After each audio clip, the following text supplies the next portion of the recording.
In the U.S. also struggling with migrant housing right here in Chicago, NewsNation headquarters.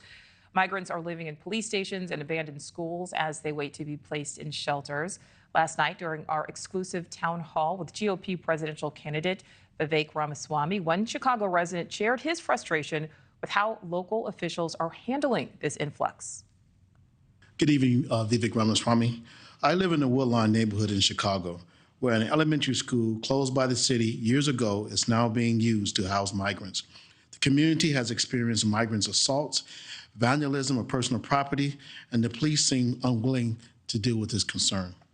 You have commented to use the U.S. military on the border to curb this.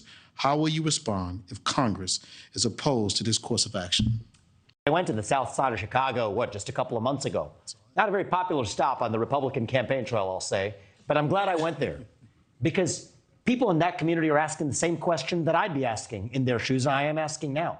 Why are illegal migrants who break the law to come here being housed at a high school at the cost of $7,000 per migrant per month when we're not doing very much for that community right here at home? All right, so joining me now is Lourdes Duarte, anchor and investigative reporter with our Chicago affiliate. Lourdes, thank you so much, first of all, for your time. I know you've covered this extensively in your reporting. So we just heard Ramaswamy's experience there. He says he's visited the South Side. He's spoken with residents who are displeased that the city is spending this money on migrants versus on, resources for residents of the city. There have been many meetings about this. We've heard community meetings. We've heard a lot of complaints. But how has the city really addressed this? Because it's been a big issue here. Sure, this has been a common thread since early on, since the migrants started arriving. One of the things that I've noticed that they've been trying to do is really make sure that not one community is impacted. So you're seeing these 16 city-run shelters are everywhere. They're on the north side, they're on the south side. So they don't want to put the burden on a single community. So that's one thing. And then, as you said, they've tried to make sure that they are hearing the concerns that the residents have. But keep in mind that you've got a new administration that just came in 3 months ago.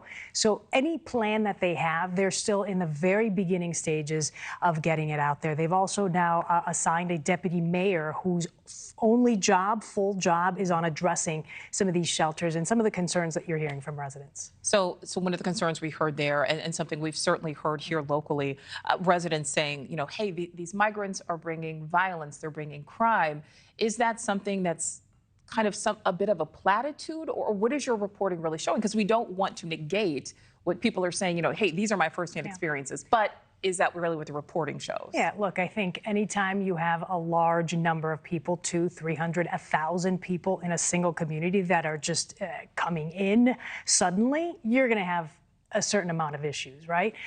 That said, we put together a 30-minute special 2-3 months ago where we looked at some of the data in Wadsworth, for example, on the south side, that shelter that gentleman was talking about. Back then, the number of calls that had been reported to the police department or people calling in for help had not increased anymore than, let's say, a year ago. So there wasn't a heightened number of calls or concerns, at least from residents, and at least back then 2 months ago. Has that changed now 2 months later?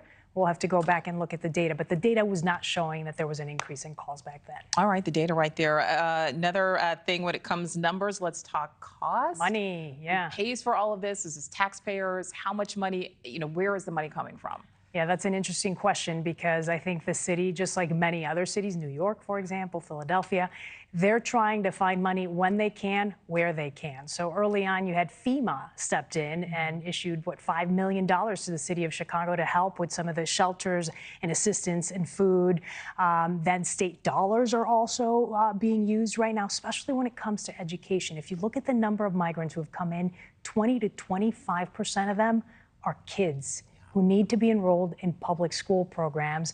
And so many of the, let's say, suburban areas or even Chicago, they're trying to figure out how are we going to house all of the kids and have enough dollars in place to be able to give them a proper education. So I think that's where they're struggling on ways to find those dollars and how they're going to allocate them. The other thing that I've seen, which sort of shows you the great side of humanity, is that you've got individuals, residents living in Chicago who are wanting to give back. Yes. And so I just spoke spoke with a lady today. We're hoping to go shoot video of their shelter in the next few weeks, where all of these neighbors got together. They were able to get their alderman to help them with a location, and they have been housing migrants for the last 4 months. Wow. They've housed about 200 of them, and now what they're doing is they've got volunteers every day calling landlords to see if they would help shelter some of these individuals. So We like to you're hear seeing that. a little bit of Right. everything, And people right? trying to be part of the solution there, which is so vital.